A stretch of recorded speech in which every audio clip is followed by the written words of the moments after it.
सभी विद्यार्थियों को नमस्कार। प्रिय छात्रों, मैं आर चौधरी केंद्रीय विद्यालय क्रमांक 1 फिरोजपुर छावनी से आप सभी का हिंदी शिक्षण में हार्दिक स्वागत करता हूं। आज मैं आपके समक्ष कक्षा 11वीं हिंदी पाठ्य पुस्तक आरोह भाग प्रथम का 8वां अध्याय जामुन का पेड़ लेकर प्रस्तुत हुआ हूं, जिसके लेखक कृष्णचंद्र हैं। प्रिय विद्यार्थियों, कृष्णचंद्र प्रेमचंद की परंपरा के लेखक माने जाते हैं। इनकी अधिकांश रचनाएं उर्दू में लिखी हुई है। ये उर्दू के प्रमुख कथाकार भी हैं, इसलिए इनकी भाषा में उर्दू के शब्दों का अधिक प्रयोग मिलता है। जामुन का पेड़ सरकारी तंत्र की संवेदनहीनता पर व्यंग्य है। इस पाठ में हम अंग्रेजी के शब्दों के साथ साथ तद्भव शब्दों का भी प्रयोग देखेंगे, जिससे दफ्तरी वातावरण सजीव हो उठता है। लेखक की शैली वर्णन प्रधान एवं संवादात्मक है। संवाद संक्षिप्त तथा चुटीले हैं। लेखक ने खड़ी बोली हिंदी का प्रयोग भी किया है। आइए अब हम जामुन का पेड़ पाठ का विस्तृत अध्ययन। इस पाठ के उद्देश्य की अगर हम बात करते हैं या लक्षित अधिगम परिणाम की अगर हम बात करते हैं, तो इस पाठ के द्वारा छात्रों को कार्यालयीय तौर तरीकों की जानकारी देना, मनुष्य मात्र के स्वभाव एवं व्यवहार की जानकारी देना, पाठ में वर्णित मुख्य बिंदुओं को आत्मसात करना, पाठ की विषय वस्तु को पूर्व में सुनी हुई घटना या किसी लेख से संबंध करना, नए शब्दों के अर्थ समझकर अपने शब्द भंडार में वृद्धि करना, साहित्य के गद्य विधा हास्य व्यंग्य कथा की जानकारी देना, नैतिक मूल्यों की ओर प्रेरित करना, छात्रों को एक जागरूक और सक्रिय नागरिक बनने की प्रेरणा देना, स्वयं हास्य व्यंग्य कथा लिखने की योग्यता का विकास करना एवं कार्यालयीन तौर तरीकों में बदलाव लाने की विभिन्न उपायों का व्यवहारिक ज्ञान प्राप्त करना इस पाठ का प्रमुख उद्देश्य है। विद्यार्थियों, अब हम बात करते हैं पाठ के लेखक के बारे में। जैसा कि पहले मैंने आपको बताया, पाठ के लेखक का नाम है कृष्णचंद्र। इनका जन्म सन 1914 में हुआ था और जो जन्म स्थान है वो है पंजाब के वजीराबाद गांव, जिला गुजराकला में।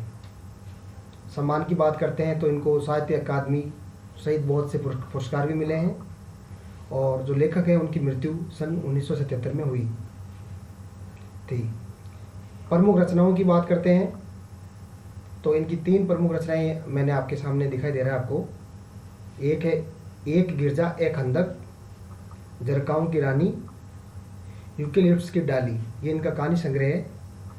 वैसे इन्होंने अनेक रचनाएं लिखी है, लेकिन ये 3 रचनाएं बहुत ज़्यादा प्रसिद्ध हैं। और अब लेखक के हम साहित्यिक परिचय या योगदान की बात करते हैं। इस रचना के लेखक कृष्णचंद्र हैं। प्रेमचंद के बाद जिन कहानीकारों ने कहानी विधा को नई ऊंचाइयों तक पहुंचाया, उनमें उर्दू कथाकार कृष्णचंद्र का नाम महत्वपूर्ण है। अब बात करते हैं पाठ के बारे में कि इस पाठ में है क्या। जामुन का पेड़ कृष्णचंद्र की एक प्रसिद्ध हास्य व्यंग्य कथा है। हास्य व्यंग्य के लिए चीज़ों को अनुपात से ज़्यादा फैला फुला कर दिखलाने की परिपाटी पुरानी है और ये कहानी भी उसका अनुपालन करती है। इसलिए यह घटनाएं अतिशयोक्तिपूर्ण और अविश्वसनीय जान पड़े तो कोई हैरत नहीं है। विश्वसनीयता ऐसी रचनाओं के मूल्यांकन की कसौटी नहीं हो सकती। प्रस्तुत पाठ में हंसते हंसाते ही हमारे भीतर इस बात की समझ पैदा होती है कि कार्यालयीय तौर तरीकों से पाया जाने वाला विस्तार कितना निरर्थक और पदानुक्रम कितना हास्यास्पद है। बात यही तक नहीं रहती, इस व्यवस्था के संवेदन शून्य एवं अमान्य होने का पक्ष भी हमारे सामने आता है। इस पाठ को हम पढ़ेंगे तो ये चीज़ें आपके सामने आएगी। अब हम जो हमारा पाठ है पुस्तक में, उस पुस्तक के पाठ का मैं आदर्श वाचन कर रहा हूँ और आपको उसके बाद अनुकोण वाचन करना है। रात को बड़े जोर का झकड़ चला, सेक्रेटरिएट के लॉन में जामुन का एक पेड़ गिर पड़ा। सवेरे को जब मालिन देखा तो पता चला कि पेड़ के नीचे एक आदमी दबा पड़ा है। चित्र में आपको दिखाई दे रहा है, जोर से आंधी चल रही है, और ये जो आपके सामने एक चित्र दिखाई दे रहा है ये सचिवालय का है, और एक जामुन का पेड़ नीचे गिरा हुआ चित्र में दिखाई भी दे रहा है। और पेड़ के नीचे आपको एक आदमी दिखाई दे रहा है, एक आदमी दबा हुआ आपको चित्र में दिखाई दे रहा है। माली दौड़ा दौड़ा चपरासी के पास गया, चपरासी दौड़ा दौड़ा क्लर्क के पास गया, क्लर्क दौड़ा दौड़ा सुपरडेंट के पास गया, सुपरडेंट दौड़ा दौड़ा बाहर लॉन में आया। मिनटों में ही गिरे हुए पेड़ के नीचे दबे हुए आदमी के चारों ओर भीड़ इकट्ठी हो गई। आपने देखा हुआ कि जो सचिवालय के कर्मचारी थे, पेड़ गिरने के बाद सब वहाँ आप पेड़ के पास में एकत्रित हो गए। क्लर्कों ने कहा, बेचारा जामुन का पेड़ कितना फलदार था, इसकी जामुनें कितनी रसीली होती थी, मैं फलों के मौसम में झोली भरकर ले जाता था, मेरे बच्चे इसकी जामुनें कितनी खुशी से खाते थे। माली ने दबे हुए आदमी की तरफ ध्यान दिलाया, पता नहीं जिंदा है कि मर गया। चपरासी ने पूछा, मर गया होगा, इतना भारी पेड़ जिसकी पीठ पर गिरे वह बच कैसे सकता है। दूसरा चपरासी बोला, नहीं मैं जिंदा हूँ। दबे हुए आदमी ने बड़ी कठिनता से कराते हुए कहा, पेड़ को हटाकर जल्दी से इसे निकाल लेना चाहिए। माली ने सुझाव दिया, माली ठीक कहता है। बहुत से क्लर्क एक साथ बोल पड़े, लगाओ जोर, हम तैयार हैं। ठहरो, सुपरडेंट बोला, मैं अंडर सेक्रेटरी से पूछ लूँ। सुपरडेंट अंडर सेक्रेटरी के पास गया, अंडर सेक्रेटरी डिप्टी सेक्रेटरी के पास गया, डिप्टी सेक्रेटरी ज्वाइंट सेक्रेटरी के पास गया, ज्वाइंट सेक्रेटरी चीफ सेक्रेटरी के पास गया, चीफ सेक्रेटरी मिनिस्टर के पास गया, मिनिस्टर ने चीफ सेक्रेटरी से कुछ कहा, चीफ सेक्रेटरी ने ज्वाइंट सेक्रेटरी से कुछ कहा, ज्वाइंट सेक्रेटरी ने डिप्टी सेक्रेटरी से कुछ कहा, डिप्टी सेक्रेटरी ने अंडर सेक्रेटरी से कहा। फाइल चलती रही, इसी में आधा दिन बीत गया। दोपहर को सुपरडेंट फाइल भागा भागा लेकर आया, बोला, हम लोग खुद इस पेड़ को हटा नहीं सकते, हम लोग व्यापार विभाग के हैं और पेड़ कृषि विभाग के अधीन है। मैं इस फाइल को अर्जेंट मार करके कृषि विभाग में भेज रहा हूँ, वहाँ से उत्तर आते ही इस पेड़ को हटा दिया जाएगा। दूसरे दिन कृषि विभाग से उत्तर आया कि पेड़ व्यापार विभाग के लोन में गिरा है, इसलिए इस पेड़ को हटवाने या ना हटवाने की जिम्मेदारी व्यापार विभाग पर पड़ती है। गुस्से से फाइल दोबारा भेजी गई। दूसरे दिन शाम को जवाब आया कि चूंकि ये जामुन का एक फलदार पेड़ है, इसलिए इस मामले को हॉर्टिकल्चर विभाग के हवाले कर देना चाहिए।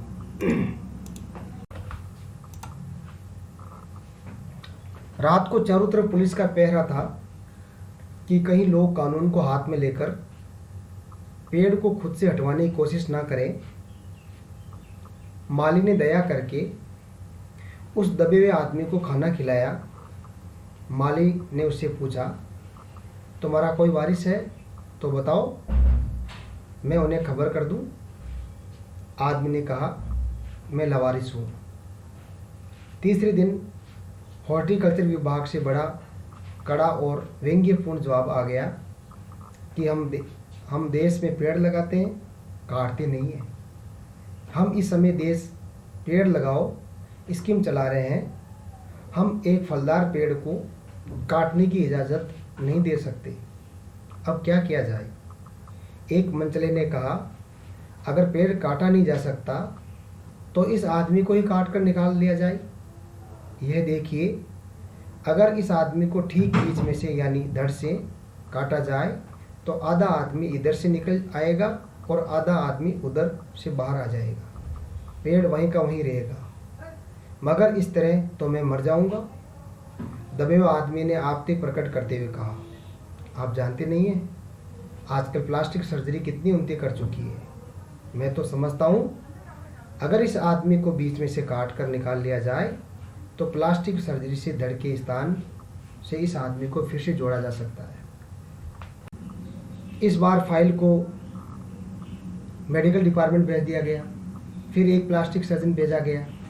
उसने दबे हुए आदमी को अच्छी तरह से टटोल कर उनका स्वास्थ्य देकर खून का दबाव देखा, नाड़ी की गति को परखा, दिल और फेफड़ों की जांच करके रिपोर्ट भेज दी कि इस आदमी को प्लास्टिक ऑपरेशन तो हो सकता है और ऑपरेशन सफल भी होगा, मगर आदमी मर जाएगा।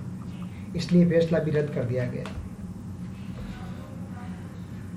रात को मालिनी जब उसे खाने खिलाते हुए दिलासा दी, तब उस आदमी ने ये एक आह भरकर कहा, ये तो माना कि तगाफूल हो जाएंगे, तगाफूल ना करोगे लेकिन खाक हो जाएंगे हम तुम खबर होने तक। माली ने अचंभे से कहा, क्या तुम शायर हो? दबे हुए आदमी ने धीरे से सिर हिला दिया। दूसरे दिन चारों तरफ ये बात फैल गई कि दबा हुआ आदमी शायर है। भीड़ पे भीड़ उमड़ने लगी। एक कवि सम्मेलन का सा वातावरण पैदा हो गया।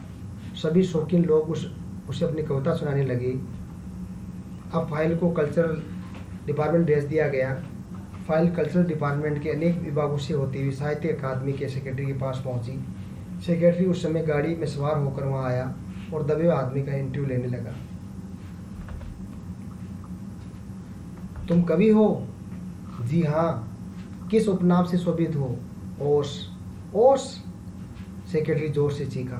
क्या तुम वही ओस हो जिसका ये गद्य संग्रह ओस के फूल अभी हाल में ही प्रकाशित हुआ है? दबे हुए कवि ने हुंकार में सिर हिलाया। क्या तुम हमारे अकादमी के मेंबर हो? नहीं। आश्चर्य है, इतना बड़ा कवि हमारे अकादमी का मेंबर नहीं है और गुमनामी के अंधेरे में दबा पड़ा है। गुमनामी में नहीं, एक पेड़ के नीचे दबा पड़ा हूँ। कृपया मुझे इस पेड़ के नीचे से निकालिए, अभी बंदोबस्त करता हूँ। सेक्रेटरी फौरन बोला और फौरन उसने अपने विभाग में से रिपोर्ट की।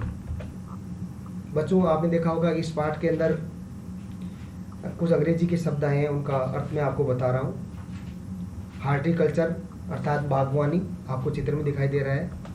इसी प्रकार एग्रीकल्चर शब्द का प्रयोग भी किया गया है, जिसका मतलब कृषि विभाग से है। इसी प्रकार अंग्रेजी के अन्य शब्द भी इसमें आए हैं। कुछ कठिन शब्द भी इस पाठ में आए हैं, उनको मैं आपके लिए दोहरा रहा हूँ। झक्कड़, झक्कड़ का मतलब आंधी। रुआंसा होना, रोनी स्रोत बनाना। ताजुब अर्थात आश्चर्य। हॉर्टिकल्चर अर्थात उद्यान। एग्रीकल्चर अर्थात कृषि। तगाफूल का मतलब होता है विलंब, देर या उपेक्षा करना। प्रिय विद्यार्थियों, अगर इस पाठ के हम सार की बात करते हैं या उद्देश्य की बात करते हैं, तो जैसे मैंने पहले आपको बताया था, ये पाठ एक हास्य व्यंग्य रचना है। इसमें लेखक ने सचिवालय के प्रांगण में तेज आंधी के कारण गिरे एक जामुन के पेड़ के नीचे दबे हुए आदमी को निकालने के लिए की जा रही सरकारी खींचतान का वर्णन करते हुए बताया है कि किस प्रकार सरकारी कार्यालयों में जरा सी बात का भी तुरंत निपटारा नहीं किया जाता, अपितु उसे प्रधानमंत्री के आदेश की प्रतीक्षा करनी पड़ती है। जामुन के पेड़ के नीचे दबे हुए आदमी को कुछ लोग जामुन के पेड़ की तने को उठाकर निकाल सकते थे और उसकी जान बचा सकते थे, परंतु लाल फीताशाही तथा सरकार की कछुआ चाल के कारण जब तक जामुन के पेड़ को काटने के आदेश मिलते हैं, दबे हुए आदमी की मृत्यु हो जाती है। लेखक ने सरकारी तंत्र पर व्यंग्य किया है। जो कोई काम करने के स्थान पर उसे टालने में विश्वास रखता है, उसके लिए मानवीय संवेदनाएं मूल्यहीन है। वे केवल कानून का अंधानुकरण ही करना जानते हैं। लेखक ऐसी व्यवस्था को बेनकाब कर इसे बदलने की प्रेरणा देता है।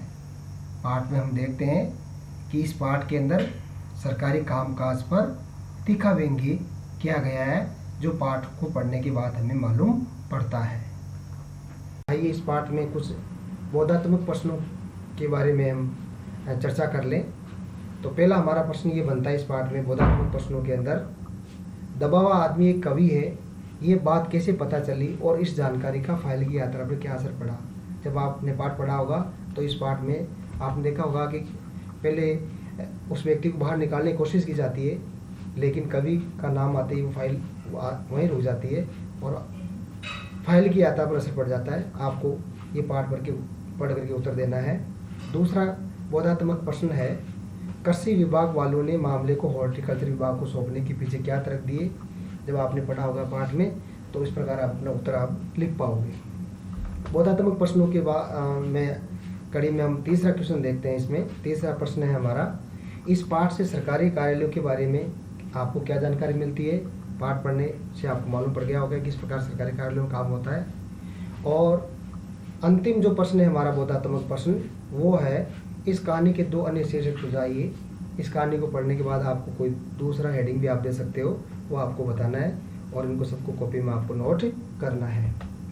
पुनरावर्ती प्रश्नों की अगर हम बात करते हैं तो पहला क्वेश्चन है हमारा कि जामुन का पेड़ गिरने पर विभिन्न लोगों की प्रतिक्रिया व्यक्त कीजिए। दबाव आदमी एक कवि है, ये बात कैसे पता चली और इस जानकारी का फाइल की यात्रा पर क्या असर पड़ा। तीसरा प्रश्न है, कृषि विभाग वालों ने मामले को हॉर्टिकल्चर विभाग को सौंपने के पीछे क्या तर्क दिया।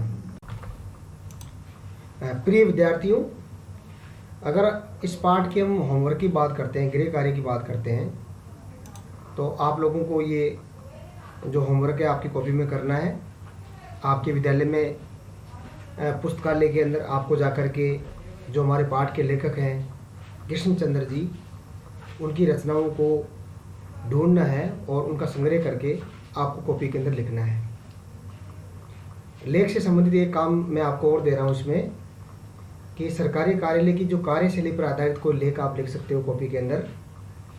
और तीसरा काम आपको ये करना है कि जो आपने देखा होगा कि हमारे टीवी के अंदर पहले एक पुराना धारावाहिक आता था ऑफिस, उस मशहूर टीवी धारावाहिक को भी आपको देखना है। और धारावाहिक को देखने के बाद आपको इस पाठ से उसकी तुलना करना है कि इन दोनों में क्या समानता है। इसी के साथ मैं आप सभी का बहुत बहुत शुक्रगुजार हूँ।